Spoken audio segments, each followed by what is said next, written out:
अगर शासन नहीं होगा तो सब बिगड़ जाएगा। शासन होना अति अनिवार्य है, चाहे जिस डिपार्टमेंट में हो, शासन काम करता है। अगर अनुशासित नहीं है नीचे वाले तो फिर कार्य कैसे बनेगा। तो बात सही है, विद्यार्थियों से ज्यादा उद्दंडता अब नहीं ठीक है। अब तो बस चुपचाप राधे राधे, जो अपना पढ़ा दिया अपना निकल लिया। गुरुदेव उनके माता पिता को बोलते हैं तो वो भी उल्टा हमें ही बोलते हैं। हाँ बिल्कुल। तो फिर पता चलेगा, जब थोड़ा बड़े होंगे अपने माता पिता को अपने आचरण दिखाएंगे तो उनको पता चल जाएगा कि हमारा पक्ष लेने का फल क्या मिला। मतलब हम उन टीचरों की बात नहीं कहते जो पशुता का प्रयोग करते हैं। पशुता, बच्चों के साथ मृदुता और शासन, प्यार और शासन, पशुता नहीं। और डांट दिया, फटकार दिया, कल पाठ करके ऐसा। अगर इतने पे भी कोई विरोध करता है तो ये भी मत कहो, हाथ जोड़ के कह दो कि कल पाठ कर याद करके आ जाना। कल पाठ याद कर लाना अगर हो सके प्रभु। पूनम जी, राधे राधे महाराज जी। महाराज जी, जैसे आपके श्रीमुख से सुना है कि सेवा स्वार्थ मुक्त होनी चाहिए, लेकिन हमारे मन में ये भाव आता है कि हमें गुरुदेव की श्रीअंग सेवा करने का सौभाग्य मिले, जिससे हमें गुरुदेव की समीपता प्राप्त हो। महाराज जी, मेरा प्रश्न है कि इस तरह का भाव गुरुदेव के प्रति अनन्य लगाव है या मेरा स्वार्थ है कि गुरुदेव की समीपता? इष्ट और गुरु के प्रति जो प्रीति होती है वो विशुद्ध मानी जाती है। संसार के प्रति जो प्रीति होती है वो अशुद्ध मानी जाती है। उसमें काम, राग, स्वार्थ, आसक्ति होती है। लेकिन इष्ट और गुरु के प्रति जो हमारी भावना होती है, जैसे ध्यान मूलम गुरु मूर्ति, पूजा मूलम गुरु पदम, तो अपने गुरुदेव की पूजा करने का मन कि काश हमको भी उनकी चरण सेवा मिलती, हम भोजन बनाते वो पाते, हम उनकी जूठन पाते, हम उनके कपड़े धो देते, हम उनकी सेवा, कभी हमको ऐसा सौभाग्य हो कि अपने गुरुदेव की ऐसी तो ये चाह करना विशुद्ध प्रीति की बात है, ये स्वार्थ की बात नहीं है। स्वार्थ की बात सांसारिकता में होती है, परमार्थ में स्वार्थ की बात नहीं होती। तो इष्ट और गुरु परमार्थ है, तो उसमें जो हम भावना करते हैं वो परमार्थ में ही होती है। तो अगर हम इष्ट गुरु से कुछ मांगते भी हैं प्रसाद स्वरूप, तो वो स्वार्थ नहीं होगा, वो परमार्थ ही हो जाएगा। तो इष्ट और गुरु परमार्थ स्वरूप है, शेष संसार सब स्वार्थ स्वरूप है। सुर नर मुनि सब ही की यह रीति, स्वार्थ लाग करें सब प्रीति। तो इष्ट और गुरु ये परमार्थ स्वरूप है। ईश शर्मा जी, यूएसए से। राधे राधे महाराज जी। महाराज जी, परिवार के संबंधों और करीबी मित्रों से जब अधर्म या गलत आचरण दिखता है तो मन में चिड़चिड़ाहट, मलिनता सी आ जाती है। राधा नाम जप करने के बाद भी महाराज जी उन्हें सही रास्ते पे लाने का प्रयास करें या उनको जैसे है वैसे? पहला तो प्रयास होना चाहिए, पहला हमारा प्रयास होना चाहिए। और द्वितीय स्टेज पर, स्थिति में प्रार्थना होनी चाहिए। और तृतीय स्थिति पर त्याग हो जाना चाहिए। पहले हम प्रयास करते हैं, फिर प्रार्थना करते हैं कि आप सुधर जाओ, और नहीं सुधरते तो फिर हम दंड नहीं देते। तृतीय स्थिति में उनका त्याग कर देते हैं, हमारे कोई नहीं। जाके प्रिय न राम वैदेही, तजिए ताहि कोटि बैरी सम जद्यप परम स्नेही। चाहे वो कोई भी हो, परम स्नेही कोई भी हो, अगर वो हमारे इष्ट के प्रतिकूल आचरण करता है तो हम उसका त्याग कर देते हैं। ये महापुरुषों की बात है। तो हम पहले जैसे हमारे परिवार के सदस्य हैं, रिश्ते नाते, तो हम समझाने की चेष्टा करते हैं, प्रार्थना करते हैं। जब वो अपनी आदत से बाज नहीं आते हैं तो हम उनसे दूरी बना लेते हैं। दूरी बना लेना फिर उचित है। पहला प्रयास, द्वितीय फिर हम प्रार्थना, तृतीय दूरी बना लेना। शिफाली जी, वृंदावन से। श्री हरिवंश गुरुदेव। श्री हरिवंश महाराज जी। महाराज जी, आप कह रहे हैं कि आपको भी और बहुत सारे भक्तों को वृंदावन प्राप्त करने के लिए बहुत रोना पड़ा है महाराज जी। महाराज जी, और बहुत व्याकुलता हुई है, पर हमें तो सहज में ही वो धाम मिल गया महाराज जी। ऐसे में धाम के प्रति और महत्व बुद्धि कैसे आए कि ताकि समय आने पे छूटे ना महाराज जी? कोई किसका प्रश्न है? इंजन बनाने में बहुत समय लगता है, लेकिन डिब्बा में तो समय नहीं लगता ना। और बैठते लोग डिब्बे में ही अधिक हैं, और डिब्बे में कोई सामर्थ्य नहीं है, और वो 100 को पहुंचा देता है स्टेशन तक। तो ऐसे हम लोग आचार्य शरणागत हैं। तो आचार्य कृपा हुई और वृंदावन वास मिल गया। हमारी आचार्य भी राधा है, हमारी गुरु भी राधा है, हमारी इष्ट भी राधा है, हमारा मंत्र भी राधा है, हमारा सर्वस्व राधा है। राधई वेष्टम संप्रदाय कर्ता आचार्यो राधा मंत्रदा सद्गुरुश्च मंत्रो राधा यस्य सर्वात्मनैवम वंदे राधा पाद पद्म प्रधानम। तो जिनको वृंदा विपिन है कृपा तिनहि की होए, वृंदावन में तबहि तो रहन पाए है सोए। श्री जी की कृपा आपके ऊपर हो गई तो सहज में वृंदावन वास मिल गया। नहीं वृंदावन वास कठिन मोरी माई, संतों ने कहा वृंदावन वास कठिन मोरी माई, बड़ा दुर्लभ है वृंदावन। वृंदावन मिल गया तो प्रिया प्रीतम मिल गए। आप खूब डट के भजन करो, कोई गंदे आचरण ना होने पाए, बस इसी से आनंद प्राप्त हो जाएगा। एकता शर्मा जी अहमदाबाद से। सदगुरुदेव भगवान के चरणों गुरुदेव आपके चरणों में कोटि कोटि प्रणाम। महाराज जी, अगर गुरुदेव स्वप्न में आकर उपासना या गुरु प्रदत्त मार्ग से सम्मिलित कोई आज्ञा करते हैं तो ऐसे में उसको स्वीकार कर सकते हैं हर बात? क्योंकि प्रगट में यदि गुरुदेव विराजमान हो तो पहले उनसे निवेदन करे कि ऐसा ऐसा हुआ। अगर वो हाँ कहते हैं तो वैसा ही कर ले, अगर ना कहते हैं तो वो मन की चाल थी, वो मन ही गुरु बन करके दर्शन करा रहा था, वो मन की चाल थी, हम उसे नहीं मानते। पहले प्रगट गुरुदेव से हम सहमति लेते हैं कि आप स्वप्न में हमें दिखाई दे, आपने कहा ऐसा करो, तो क्या ऐसा करें? वो कहते हाँ करो, तो फिर कर लेना चाहिए। अगर वो कहते नहीं तो वो मन की चाल थी, फिर नहीं करना चाहिए। सत्यनारायण जी। राधा वल्लभ श्री हरिवंश महाराज। श्री हरिवंश महाराज जी। महाराज जी, जब भजन थोड़ा बढ़ने लगता है तो मन में एक अहंकार पैदा होने लगता है कि मैं दूसरों से श्रेष्ठ हूं क्योंकि मैं भजन कर रहा हूं। महाराज जी, इस भजन के अहंकार से कैसे बचें? भक्त नामावली का पाठ करो। भक्तों की कृपा से अहंकार का नाश होता है। तिनकी संगति रहत जाति कुल मद सब नंसय, संतत सेवक सदा भजत जय श्री हरिवंश।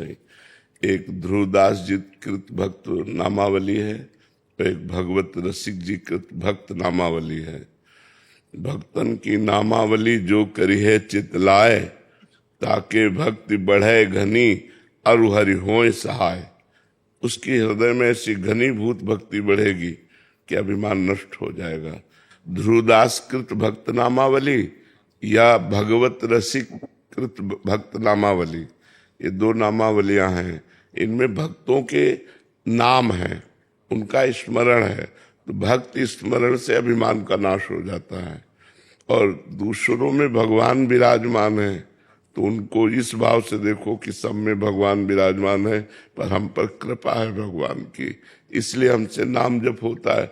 यदि भगवान की कृपा ना हो तो अभी हम भी गंदे आचरणों में फंस जाए। माया बहुत विचित्र है ना, तो इसलिए दैन्य रहो और भक्तों की आश्रय रहो और भक्त नामावली का पाठ करो तो अहंकार खत्म हो जाएगा। डॉक्टर हरिदेव। राधा वल्लभ श्री हरिवंश। श्री हरिवंश महाराज जी।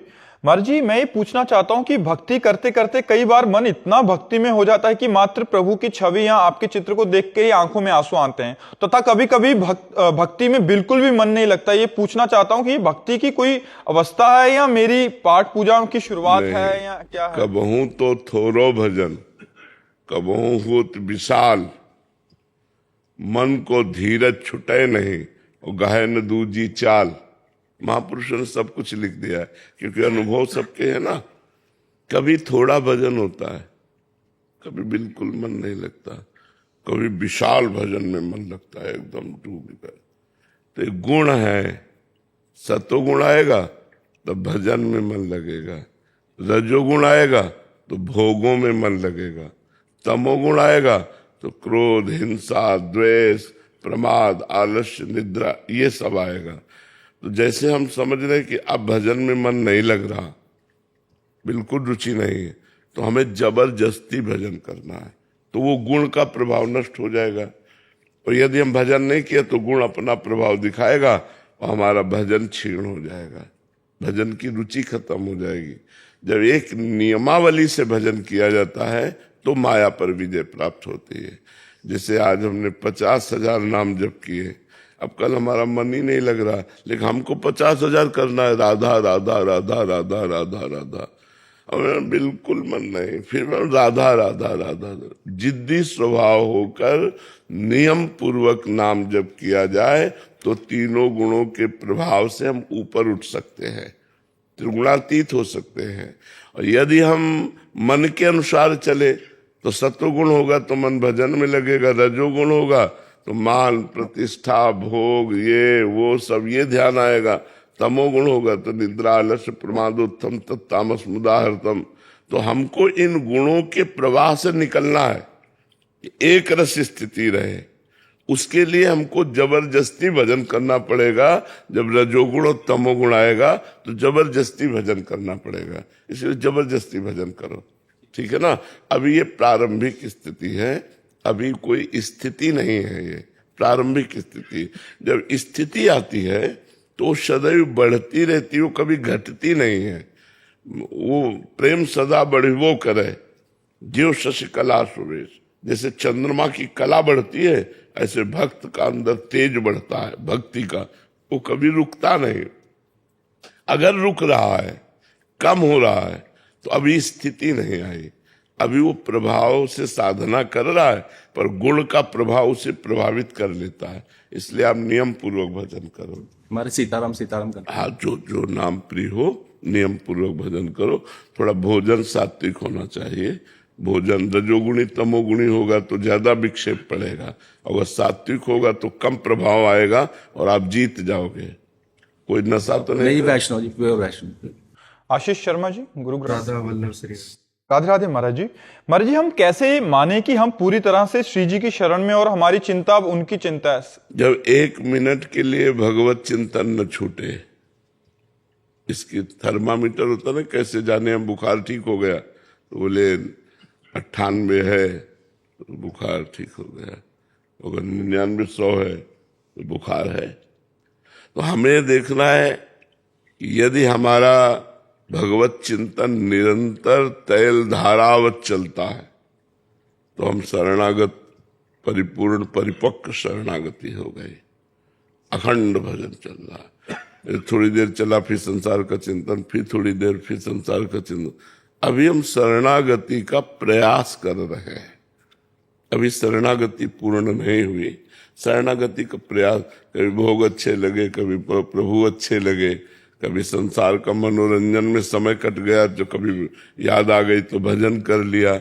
ये प्रारंभिक शरणागति के बात है, अभी शरणागति का नहीं है। तो भगवान का आश्रय लेकर निरंतर भजन का अभ्यास करो।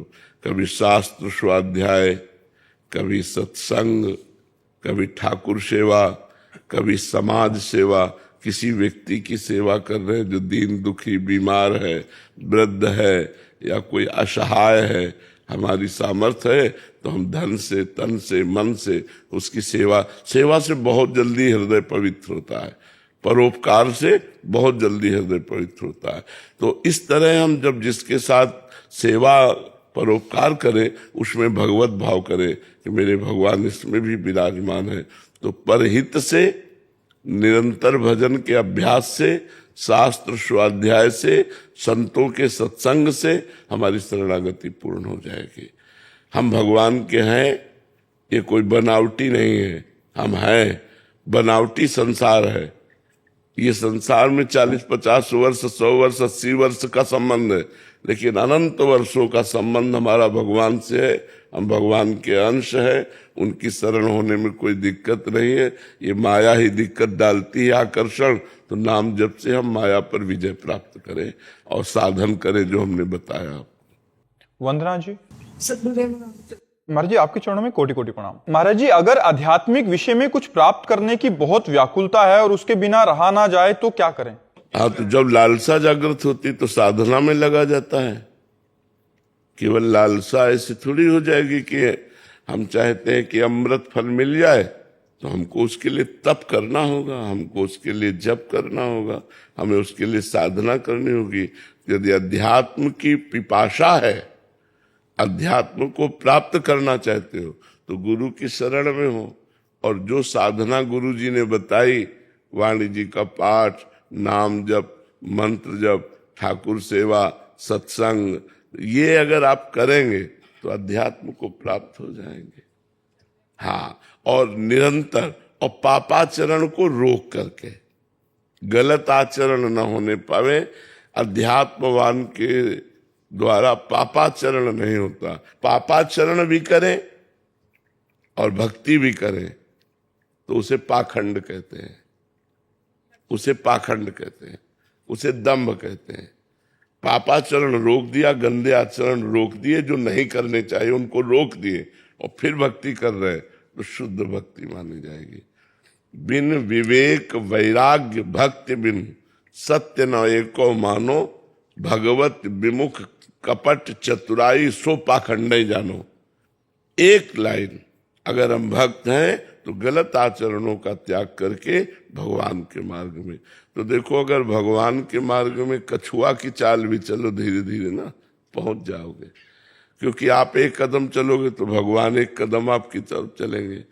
हमारा एक कदम बहुत छोटा है, भगवान का कदम बहुत बड़ा है, तो दूरियां खत्म होती चली जाएंगी। अगर हम भगवान की तरफ खरगोश की चाल से चले और मनोरंजन करने लगे, स्कूल में एक बार पढ़ा था, किसी क्लास में 2-4 कक्षा में होगा, हमने पढ़ा था, तो कछुआ चला और हिरन दौड़ा, हिरन या खरगोश, जो भी, खरगोश, वो दौड़ा, अब उसकी तो बहुत दौड़ है। उसने सोचा कि कछुआ क्या है, हम थोड़ी देर आराम कर लेते हैं। आराम करने में लग गया, वो सो गया, कछुआ पहुंच गया। तो जैसे हम खूब भक्ति की और मनोरंजन में लग गए, भोगों में लग गए कि यार भक्ति तो कर ही रहे, 1 घंटा थोड़ा, तो वो खरगोश वाली दशा है। एक एक कदम चलो, जमा जमा के चलो, गलत बातों को छोड़कर चलो, मनोरंजन मत करो, तो आप पहुंच जाओगे भगवान के पास। प्रायः गलती यही हो जाती है कि जब हम भजन करते तो लगता है भगवान तो मिल ही जाएंगे, ये भोग आया, भोग लेते हैं, मनोरंजन कर लेते हैं, थोड़ी देर तो मनोरंजन कर ही लेते हैं यार, दिन भर भजन में लगे। वो थोड़ी देर का मनोरंजन का बल पाकर मन आपको परास्त कर देगा। मन को धीरे धीरे वश में किया जाता है, धीरे धीरे इंद्रियों को विषयों से हटा करके भगवान में लगाते हुए, और जितना हटा लिया फिर उस पर बिल्कुल ब्रेक मार देते हैं, बैक तो गाड़ी जाने ना पावे। ऐसी ब्रेक मारनी चाहिए कि बैक तो पीछे जाने न पावे, आगे की तरफ खस के हमारी गाड़ी आगे तरफ चले, पीछे ना जाए। अब हम भजन भी कर रहे, गंदे आचरण भी कर रहे, तो फिर अध्यात्मवान नहीं हो सकते। अध्यात्मवान का मतलब ही होता है परम पवित्र विचार, परम पवित्र आचरण, परम पवित्र भोजन, परम पवित्र उसकी क्रियाएं, तभी अध्यात्मवान होगा ना। अब गंदा खान पान, गंदा आचरण, गंदा व्यवहार, और अध्यात्मवान तो वो केवल ढोंग है, अध्यात्मवान का अध्यात्मवान नहीं है। इसलिए शास्त्र स्वाध्याय करो, संतों का संग करो, ठाकुर जी विराजमान कर लो घर में, हाँ उनकी सेवा करो और खूब नाम जप करो। इसी से अध्यात्म पिपासा जो बढ़ेगी ना, वो शुद्ध ज्ञान हो जाएगा और उसकी शांति हो जाएगी। ज्ञानम लब्ध्वा परम शांति मचिरेणादि गच्छति। जब ज्ञान की प्राप्ति हो जाती है तो शांत हृदय हो जाता है, फिर इधर उधर नहीं, चंचलता खत्म हो जाती है, हृदय शांत होकर भगवान में लग जाता है। करिश्मा अग्रवाल जी। राधा वल्लभ श्री हरिवंश। राधे राधे महाराज जी। महाराज जी, एक प्रश्न के उत्तर में आपने कहा था कि किसी पर भी विश्वास ना करें, पर ऐसा सोचने में मन में एक नकारात्मक भाव आने लगती है। क्या इस प्रकार की भावना भगवत प्राप्ति में बाधा है? नहीं, विश्वास सिर्फ भगवान से। अगर हम आप पर विश्वास करते हैं तो भगवत भाव से। मनुष्य भाव में कभी हम विश्वास नहीं मानते, कभी भी धोखा दे सकता है कोई। वो निर्बल है, वो बेचारा क्या हमारा सहयोग करेगा? यहाँ सब भिक्षुक हैं, अगर आप हमको 10 रुपया देते हैं तो हम ये मानते हैं कि मेरे भगवान ने आपको प्रेरित करके 10 रुपया दिलवाए। प्रधान मेरे भगवान हुए ना। कामना और चाह ही तो भिक्षुकपना है। भिखारीपना क्या है? कामना और चाह। देखो संतों को कहा गया, चाह मिटी चिंता मिटी मनुआ बेपरवाह, और जिनको कछु न चाहिए ते साहन के साह। बोले बादशाह की भी बादशाह कौन? बोले साधु। क्यों? बोले उसमें चाह नहीं, उसमें चिंता नहीं। फिकर फार फकनी करे ताको नाम फकीर। कोई फिक्र ही नहीं है जिसके, वही फकीर है और वही बादशाह है। चाह ही भिखारीपना है। तो देखो कोई ऐसा नहीं जिसके अंदर चाह ना हो, है नहीं। अगर हम आप पर भरोसा करें कि आपसे हमारा काम चलेगा तो धोखे की बात है। भरोसा करना है भगवान पर। वो आप नहीं, पूरी सृष्टि में किसी को भी प्रेरित करवा के काम, क्योंकि सब उन्हीं का। भरोसा करना है भगवान पर, वो हमारी रक्षा करेंगे। भरोसा करना है भगवान पर, वो हमारे मन की बात जानते हैं। भगवान एक भरोसो, एक बल, एक आस विश्वास, एक राम घनश्याम हित, चातक तुलसीदास। एक भगवान का भरोसा। इसमें नकारात्मक सोच किस बात की? महाराज जी, जैसे संसार में क्या होता है कि कभी किसी कार्य के लिए किसी पर विश्वास करना पड़ता है, तो जब उसको शक, उस पे भगवान का भाव क्यों न लाओ? तो शक की दृष्टि नहीं, हम कह रहे हैं उसमें भगवान का, हमने शक की दृष्टि तो कही नहीं, हमने निगेटिव भाव तो बोला ही नहीं। हमने बोला पॉजिटिव भाव कि अगर हम इन पर विश्वास करते हैं तो इन पर भगवान का भाव कि मेरे भगवान इस रूप में आकर मेरा कार्य कर रहे हैं, मेरे भगवान इस रूप में मुझे दे रहे हैं, मेरे भगवान इस रूप में मेरा सहयोग कर रहे हैं। तो व्यक्ति गौड़ हो गया, मुख्य भगवान हो गए और हमारा पॉजिटिव विचार हो गया। अगर ये हम हमारे साथ धोखा दे देते हैं तो हम विचार करते हैं उसी समय कि हमारा कोई कर्जा था, इन्होंने बेईमानी कर ली, तो बेईमानी नहीं की, इन्होंने अपना कर्जा का धन लेकर के हमें मुक्त किया है, हम शांत हो जाते हैं। अगर हम विवेकवान हैं तो हम बच जाएंगे। हम किसी पर ये दोष दर्शन नहीं कि ये विश्वास के काबिल नहीं है। निगेटिव भाव तो हमने कहा नहीं, लेकिन यदि मैं मनुष्य पर विश्वास करेंगे तो हमको अंततोगत्वा भगवान पर भरोसा नहीं रह जाएगा।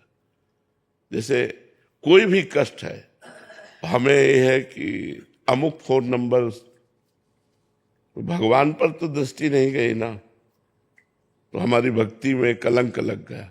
सबसे पहले भगवान पर। इस कष्ट का निवारण आप करने वाले हो। देखो हम तुम्हें बताएं कैसे। हमारी किडनी खराब हुई, हमने कोई उपाय नहीं किया। एक आए परिचय के, हमारा पद चल रहा था झूलत दो नवल, बड़ा कष्ट शरीर में, गा रहे थे झूलत दो नवल किशोर। तो जब हमारा आधा पद पहुंचा, रुझी बिमल माल कंकन सो कुंडल सो कचडोर, वे पथ जुत क्यों बने विवेचित, आनंद बढ़े न थोर, झूलत दो नवल। पीछे वो खड़े थे, हमें पता नहीं था उनका। राधेश्याम बाबा, राधेश्याम।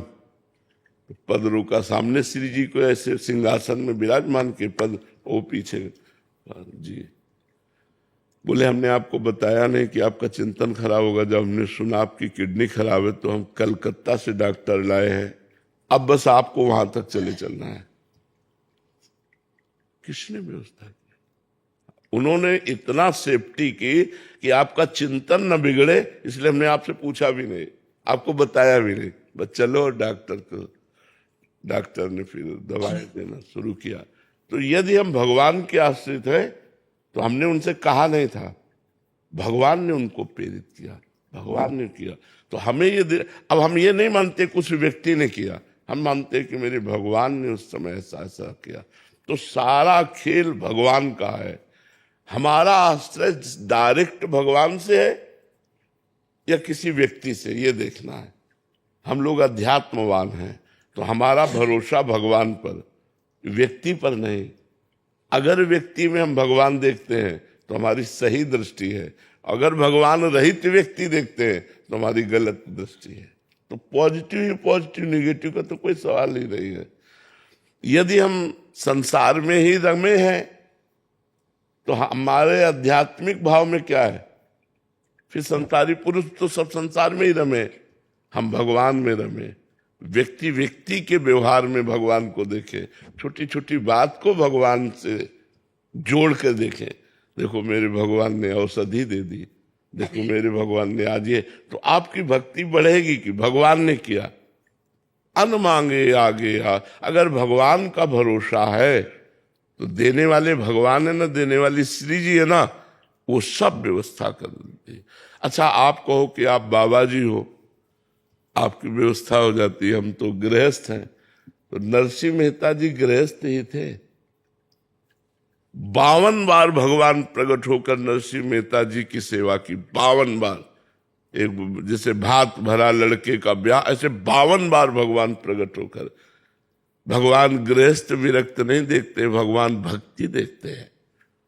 यदि हम भगवान की भक्ति करें और सीधे भगवान पर भरोसा रखें तो सच्ची माने कोई चिंता नहीं करनी पड़ेगी, अपने आप व्यवस्था हो जाएगी, अपने आप सब बात बन जाएगी। भगवान विविध रूपों में है, वो आकर के स्वयं व्यवस्था करो। भगवान कहते हैं योगक्षेमम वहाम्यहम, मैं तुम्हारे योगक्षेम का वहन करूंगा। तो मुझे भगवान पर विश्वास करना चाहिए, व्यक्ति के व्यक्तित्व पर नहीं। अगर हम व्यक्ति पर विश्वास करेंगे तो हम घाटे में रहेंगे।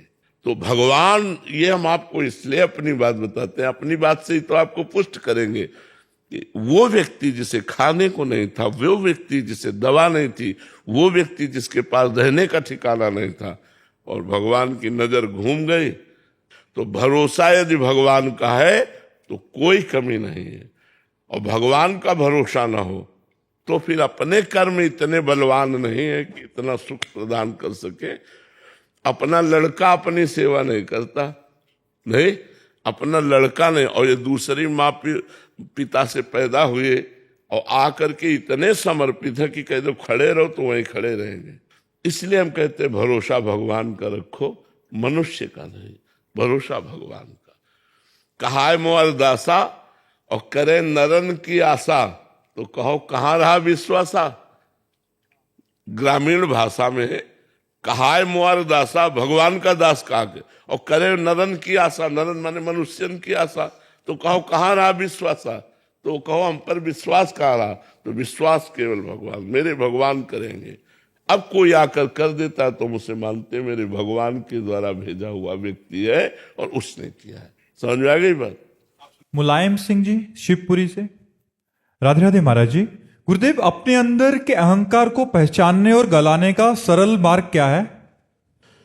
पहचानने का ये उपाय है कि जब दूसरों में दोष दर्शन हो और अपने में गुण दर्शन हो तो समझना चाहिए कि अहंकार आ गया है। अपने में गुण दर्शन और दूसरों में दोष दर्शन, अपने में अच्छाई और दूसरे में बुराई दिखाई दे तो समझो अहंकार आ गया है। और अहंकार नष्ट करने का उपाय है सद्गुरु की शरण, संतों के वचन सुन करके उनको आचरणों में उतारे तो ये पता चलेगा कि सब कुछ भगवान की कृपा और संतों की कृपा से हो रहा है। तो हम अहंकार क्या करें? हमने अपनी आंख बनाई है क्या? हमने अपना शरीर बनाया है क्या? हमने अपनी बुद्धि बनाई है क्या? तो ये सब भगवान का बनाया हुआ, तो अहंकार हम क्यों करें? पर मलिन बुद्धि के कारण अहंकार होता है। इसलिए नाम जप करो और सत्संग सुनो और बार बार भगवान से प्रार्थना करो कि नाथ मुझे अहंकार रहित कर दो, कहीं मेरा अहंकार इतना न बढ़ जाए कि कोई अपराध बन जाए और आपसे मैं विमुख हो जाऊं। हे प्रभु हम पर कृपा करो। तो प्रभु से प्रार्थना करने पर सब ठीक हो जाता है। सत्संग सुनो, नाम जप करो, प्रभु से प्रार्थना करो और हो सके तो सबके चरणों में वंदना करो, क्योंकि सब भगवत स्वरूप हैं। तो बंधन भक्ति से भी अहंकार नष्ट हो जाता है, भगवान की प्रार्थना करने से भगवान की कृपा से भी नष्ट हो जाता है, और नाम जप करने से निर्मल बुद्धि होने पर भी अहंकार नष्ट हो जाता है। तो ये तीनों उपाय करो जी। पंकज राय जी, राधे राधे महाराज जी। गुरुदेव, जीव भगवान का अभिन्न अंश होते हुए भी दुखी होकर इस संसार चक्र में बार बार आवागमन के चक्कर में फंसता रहता है। इस दुख का कारण क्या है और निवारण क्या है? अविद्या, इसका मुख्य कारण अविद्या है। अज्ञान, मोह, तम उसी के पर्यायवाची शब्द है। ये हमारे सामने अज्ञान छा गया कि हमने स्वीकार कर लिया अपने को देह, पुरुष, गुण। इस स्वीकृति से हम बंधन को प्राप्त हो गए। निर्गुण चिदानंदमय भगवत स्वरूप होते हुए भी मैं अपने को भूल करके माया रचित पांच भौतिक देह में अहम कर बैठा कि मैं पुरुष हूं, मैं स्त्री हूं, और कर्मों में प्रवृत्त हो गया और विषयों में सुख खोजने के लिए विषय भोग करने लगा। इसी से अपने स्वरूप का विस्मरण हो गया। मोह, अविद्या, अज्ञान, तम। इसी अज्ञान को दूर करने, अज्ञान तिमिरांधस्य ज्ञानांजन शलाकया चक्षुरुन्मीलितम तस्मै श्री गुरुवे नमः। जो अज्ञान रूपी अंधकार का नाश कराने के लिए सूर्य के समान है। जो आंखों में अज्ञान छा गया उसके दूर कर देने के लिए अंजन स्वरूप है। हमारी जो आंखें ज्ञान की मुंदी हुई हैं उनको उन्मीलित कर देते हैं। उन गुरुदेव भगवान के चरणों का आश्रय लेकर यदि साधना की जाए तो ये अविद्या का नाश हो जाए और हम अपने स्वरूप को प्राप्त हो जाए। हमारा स्वरूप भगवत स्वरूप ही है। तो शास्त्रों का स्वाध्याय, गुरुजनों का आश्रय, सत्संग, मनन और खूब भगवत चिंतन, इसी के प्रभाव से हृदय पवित्र होगा और पवित्र अंतःकरण में ही स्वरूप झलकने लगता है।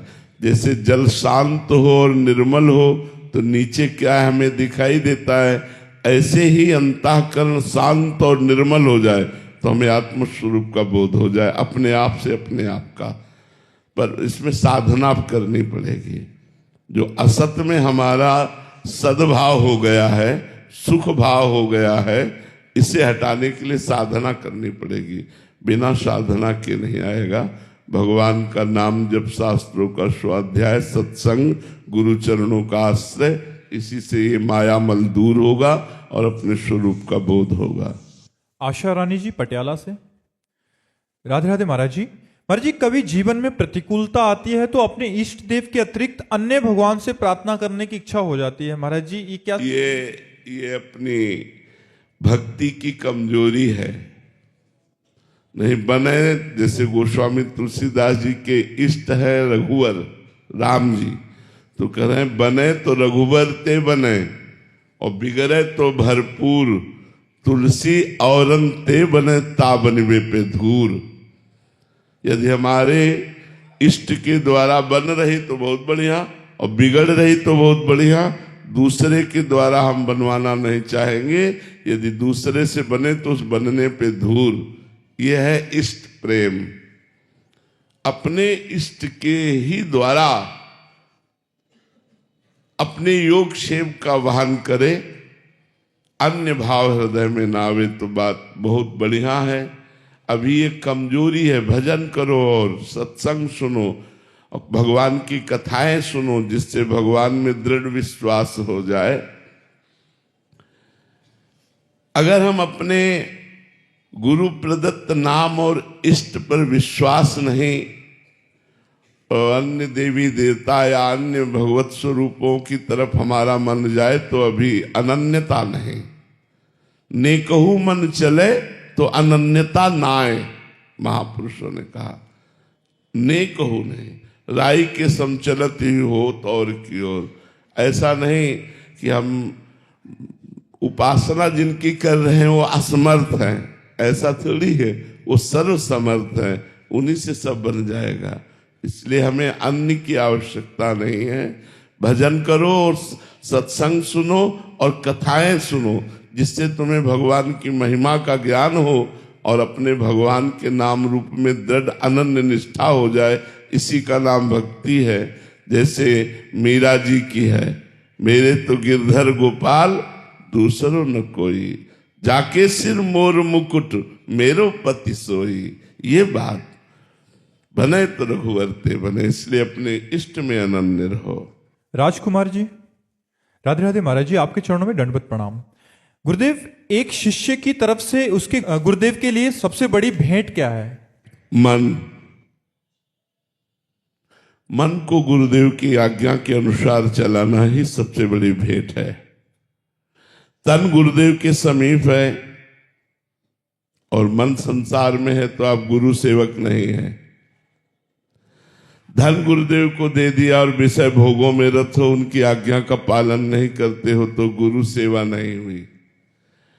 और मन गुरुदेव को दे दिया और लाख कोस दूर रह रहे हो तो गुरुदेव की आज्ञा के अनुसार यदि मन चला रहे हो तो आप सच्चे शिष्य हैं, सच्चे सेवक हैं। वही धन्यवाद का पात्र है शिष्य जो अपने गुरुदेव को मन दे दे। रुपया चढ़ा देना ये तो सब लौकिक बात है।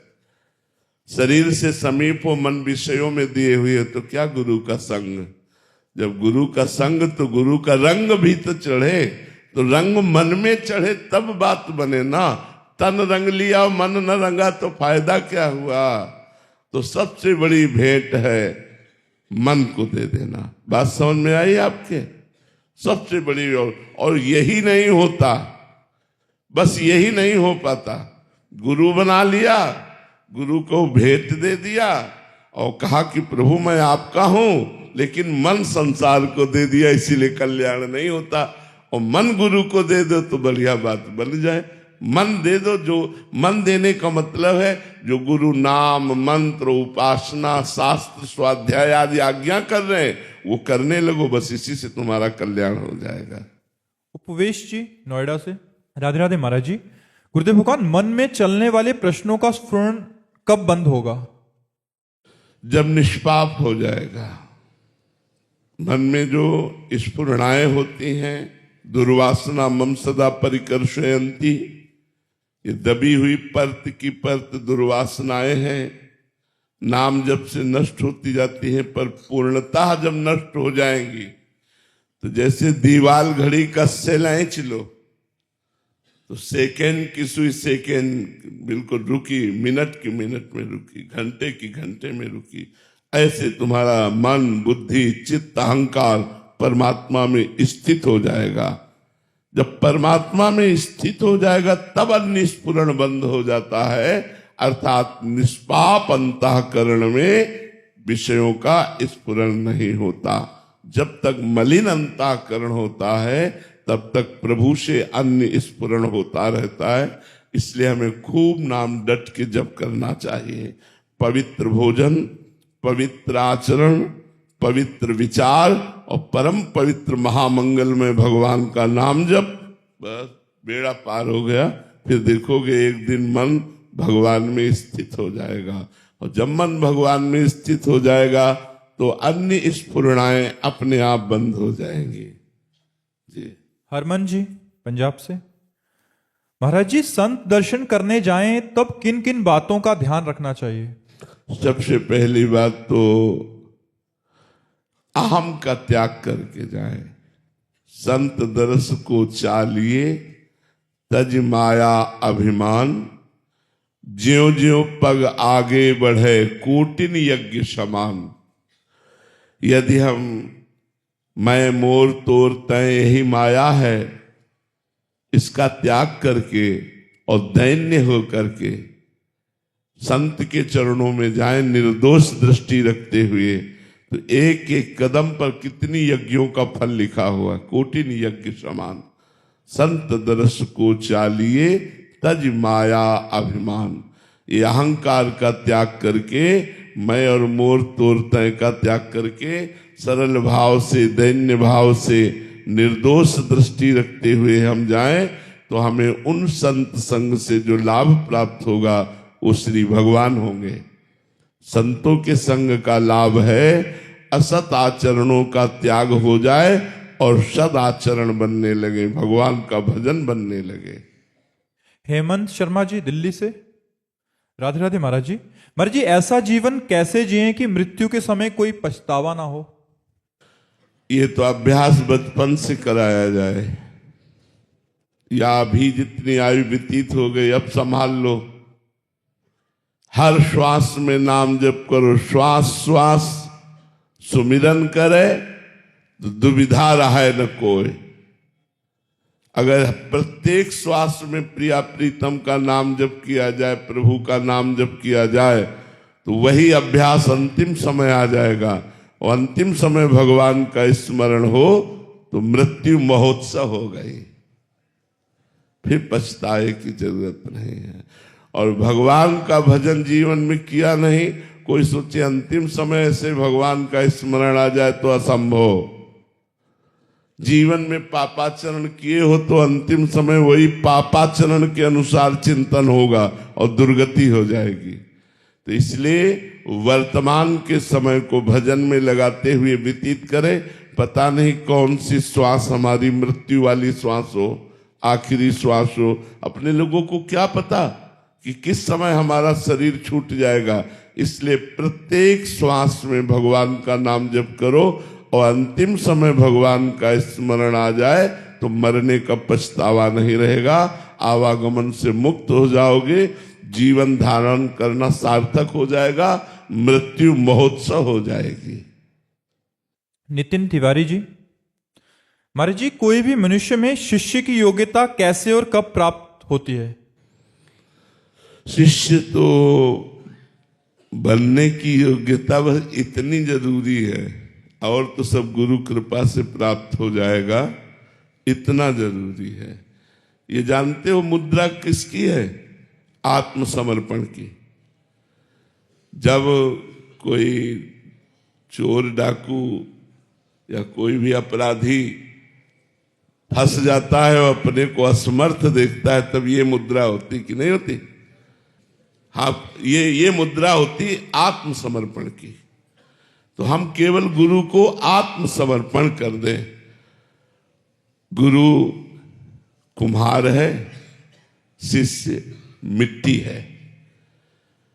गुरु शिष्य रूपी मिट्टी के, जैसे मिट्टी में कड़ापन होता है ना, तो कूट कूट के महीन किया जाता है। ऐसे शिष्य में जो अहंकार होता है, वो अपने शासन के द्वारा, आदेशों के द्वारा उसके अहंकार को नष्ट करते हैं। कृपा से उसे जैसा चाहते हैं वैसा बना देते हैं। जैसे कुम्हार जो चाहे वो चाक पे चढ़ा के बना दे, ऐसे शिष्य को होना चाहिए। ऐसे बस हमें कोई प्रश्न नहीं, हमें कोई ज्ञान नहीं, हम कुछ नहीं जानते। आप जो सिखाओगे, आप जो बताओगे, जैसे चलाओगे, बिल्कुल कोरा कागज बनकर, बच्चा बनकर गुरु की शरण में जाए, वही लाभ ले सकता है। तो जो ज्ञानी बन के गया ऐसे से ऐसा तो ऐसा, कैसे ऐसे तो ऐसा, वो ऐसे वैसे क्यों में फंसा रहेगा। और जो गया सीधे सरल भाव से, जो गुरुदेव ने कह दिया वैसे शुरू कर दिया, उसका बेड़ा पार हो गया। तो सच्चा शिष्य बनने के लिए समर्पण की आवश्यकता है। गुरु समर्पण, गुरु के चरणों में आत्मसमर्पण। समर्पण आप करेंगे तो जितना समर्पण आपका होगा, उतने इष्ट और गुरु का प्रसाद आपके ऊपर आपको सद्गुणी बनाता चला जाएगा, आपको महान बनाता चला जाएगा। जैसे पारस के संयोग से मलिन लोहा भी स्वर्ण बनकर देवताओं के योग्य आभूषणों के पहनने के योग्य बन जाता है।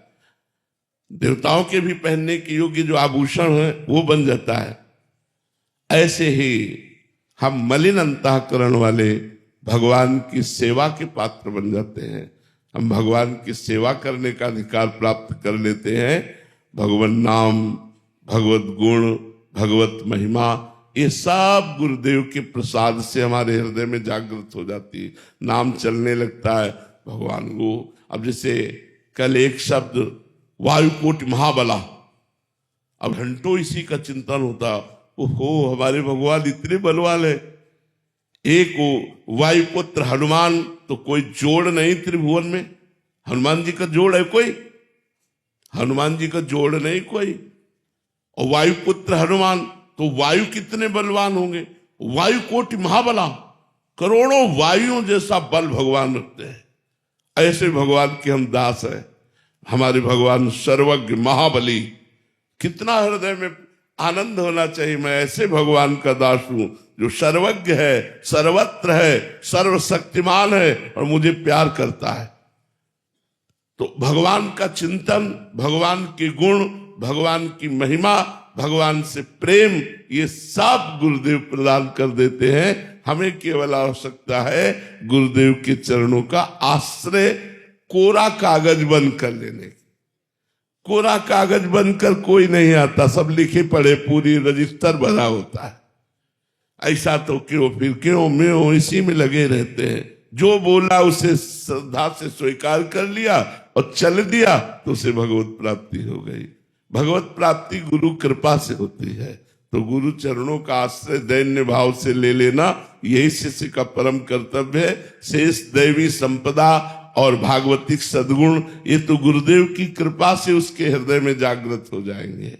महाराज जी, एक और बात देखी जाती है कि जब नए नए आते हैं तो बहुत ज्यादा समर्पण होता है, फिर धीरे धीरे समय के साथ और समर्पण बढ़ना चाहिए तो वो कम होने लग जाता है। इसके बीच क्योंकि हृदय नहीं समर्पित हुआ ना, इसीलिए उन भाई ने पूछा था तो हमने कहा मन, सबसे ज्यादा कीमती वस्तु मन।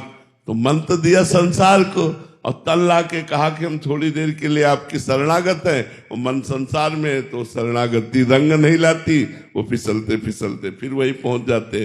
अगर मन दे दिया फिर तो बात बने, फिर तो लाख कोस दूर हो तो भी गुरु का प्रसाद आपका परम मंगल कर देगा। लाख कोस दूर हो तो भी गुरु कृपा के लिए दूरी नहीं होती। और नजदीक हो मन, गुरुदेव को नहीं दिया तो फिर भाव बदल जाते हैं। मन देना सबसे खास बात है।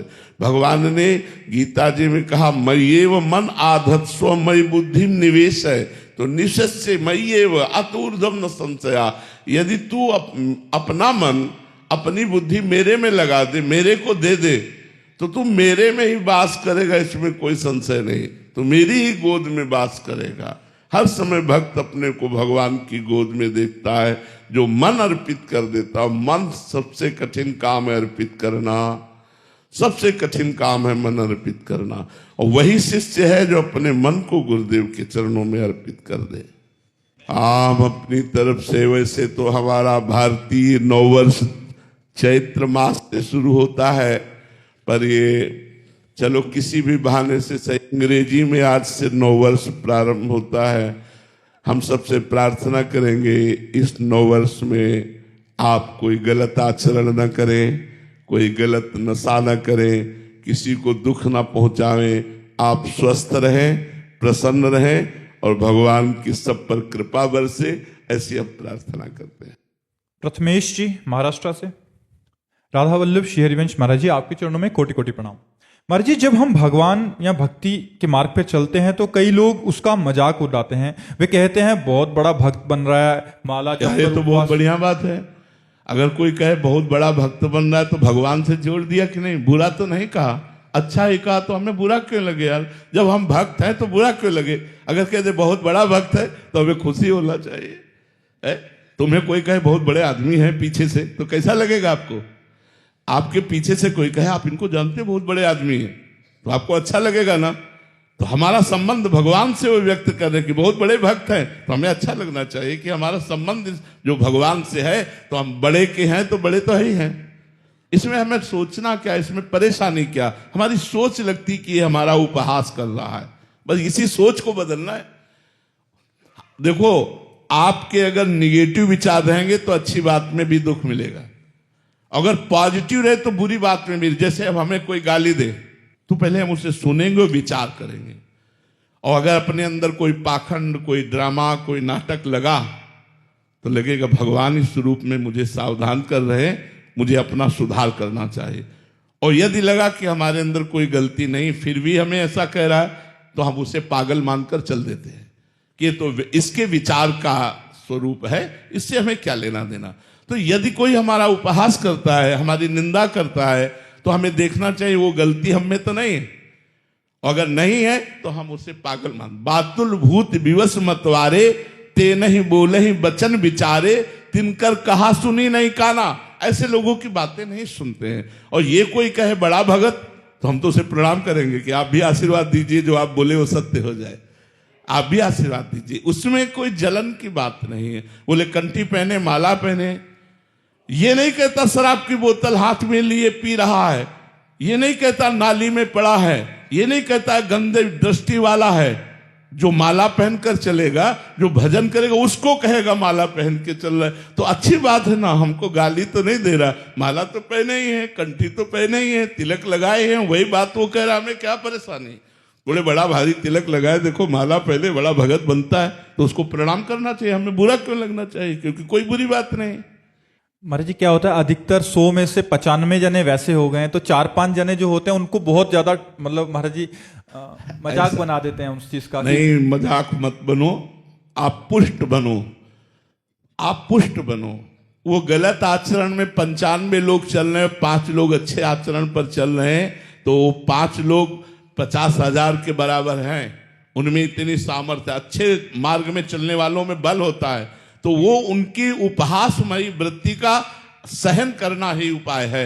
उसे चुपचाप सहन कर ले। हाँ, कह रहे हैं कि इन्होंने लिखा है कि क्या होगा जप करने से, माला पहनने से, तीर्थ यात्रा करते को क्या मिल जाएगा, क्या मिल गया। हाँ चलो, गंदे आचरण करने से, पार्टी करने से, दुनिया का नौटंकी नाटक करने से क्या होगा, क्या होगा, इससे दुर्गति होगी। और माला जपने से क्या होगा, सदगति होगी। आज हमारा शरीर पूर्व प्रारब्ध से युक्त है। हो सकता है कि आज मैं भजन कर रहा हूं, मेरा बुरा प्रारब्ध चल रहा हो, तो मुझे दुख भोगना पड़ेगा भजन करते हुए।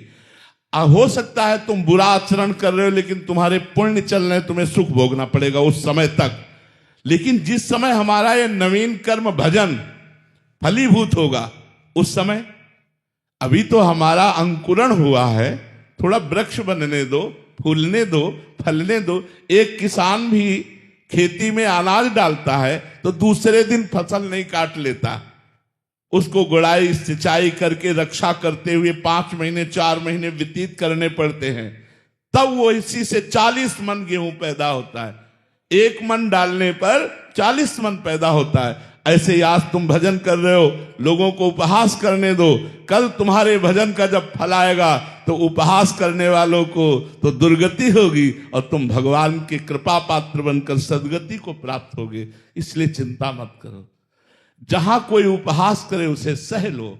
अगर सह लोगे तो महान बन जाओगे, और लड़ पड़ोगे या ऐसा मान गए कि अब तो तिलक ही नहीं लगाना, कंठी ही नहीं पहनना, क्योंकि लोग उपहास करते, तो फिर तुम भक्त ही क्या रहे, फिर तुम्हारी सच्चाई ही क्या रही। तुम तो कच्चे पुरुष हो, भगवत मार्ग के लायक ही नहीं हो, यदि तुम्हारे अंदर ये बल नहीं। एक बार सम्राट अकबर आगरा आया, आगरा में उसकी बैठक थी, तो बड़े बड़े राजा लोग सब बैठे हुए थे। सम्राट तो राजाओं के ऊपर होता है, तो देखा कि हर राजा लगभग तिलक लगाए और कंठी बांधे हुए था। पता नहीं उसके दिमाग में क्या था, ये देखकर उसको बड़ी जलन सी हुई, और कहा आज के बाद अगर सभा में कोई भी तिलक लगाकर आएगा तो गरम लोहे से उसका मस्तक दाग दिया जाएगा। ये फरमान जारी कर दो, फरमान जारी कर दो। मधुकर शाह हरिराम व्यास जी के शिष्य थे, वो भी सभा में थे। उन्होंने घर जाकर विचार किया, अनंत ब्रह्मांडों के बादशाह का तिलक एक मुल्क के बादशाह के हुक्म से ना लगावें, ऐसा कैसे हो सकता है। तो अंगरखी पहनकर जाते थे, धोती अंगरखी पहले राजा लोग, तो ऊपर का उतार दिया, बड़े बड़े 12 चिन्ह, 12 चिन्ह होते ना वैष्णवों के तिलक के, तिलक लगाए और तलवार लेकर सभा में गए। तो वहां देखा कि जितने राजा थे और कोई तिलक नहीं लगाए हुए था, डर के कारण। सम्राट अकबर ने देखा, उनका मधुकर शाह तुमने कल हमारा फरमान नहीं सुना? बोले हुजूर सुना, लेकिन तुम एक मुल्क के बादशाह हो, ये अनंत ब्रह्मांडों के बादशाह का तिलक है,